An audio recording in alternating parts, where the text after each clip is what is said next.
Extra, extra. Today, Jake Tapper, CNN host, displayed a modicum of a spine when he interviewed Senator Bill Cassidy.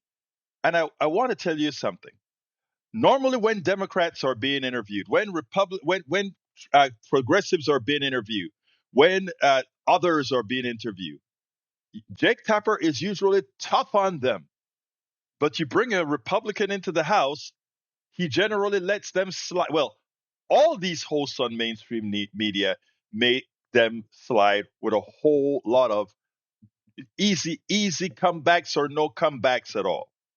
Well, today, uh, Tapper didn't do that. And there's something that I constantly say. When these guys do well, we should give them the kudos with the expectation that these kudos, wherever it's coming from, will kind of urge them to do better, even as we know the influence from the corporatocracy would have them continue the modus operandi. But again, kudos to Jake Tapper. I want you to see how we push back on Senator Bill Cassidy here.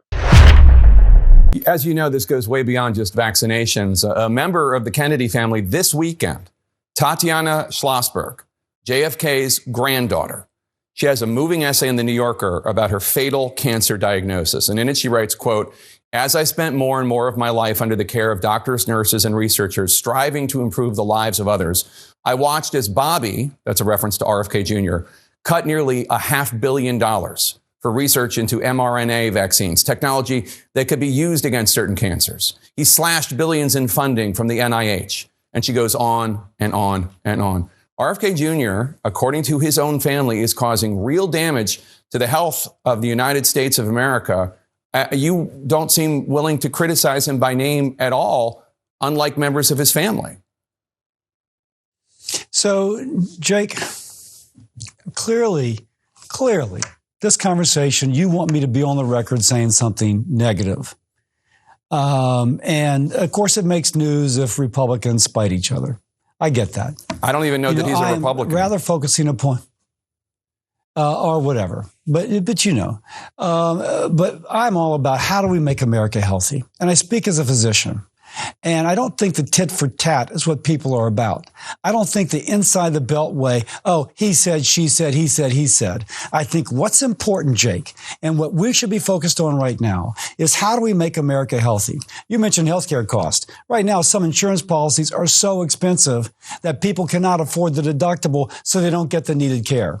That actually has more of an impact upon making people healthy than the New Yorker essay, which is a good essay, I understand. I'm not minimizing.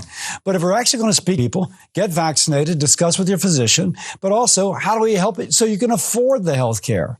And so, Jake, I know it's titillating, but I think we need to move beyond the titillation into actually what matters to the American people. I'm going to turn to your health care plan because I know you really want to talk about it, but I'll just say this isn't about titillation. This is about the fact that you are the chairman of the health committee.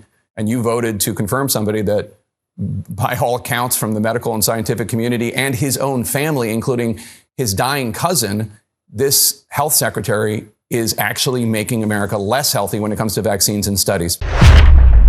So, yes, Bill Cassidy wanted to make it seem like, oh, Jake Tapper wanted to create a civil war between Republican against Republican. Of course, Jake Tapper, again, he's a very smart dude. Normally doesn't show a lot of it with Republicans, but he showed it here. He said, whoa. Kennedy's not even a Republican. And by the way, you're the one who put him there. So I am not looking to be titillating or anything like that. I am just saying that this guy's a clear and present danger. You are the vote that got him there. Why don't you ever speak out against him by name? Why don't you actually do what's necessary so the American populace of all sides would see this guy is a clear and present danger to the American people? Jake did it. And he didn't just do it for one cycle. He did it and he got back. Kudos to you, Jake Tapper. Now let's keep that up. But of course, we know we cannot trust that these people would come back because, in fact, after this, watching other news of the Sunday morning, we watch the lies go uncontested, the misinformation go uncontested. But for this one, good job, Jake Tapper. All of our country's problems, from polarization to ignorance on domestic and international issues to a complete misunderstanding of our economic and healthcare systems, are a direct result of a derelict mainstream media that too often bend over backwards to support corporate or bought politicians' wants as opposed to the people's needs for real information to make their lives better. Independent media is the only solution to inform truthfully and factually. Why? Because our loyalties are to you, the ones who fund us with small dollar contributions and subscriptions. Please consider supporting our independent media platforms by subscribing to our Egberto Off the Record newsletter at politicsdoneright.com/newsletter. Again, that is politicsdoneright.com/newsletter. It's an investment that pays incalculable dividends.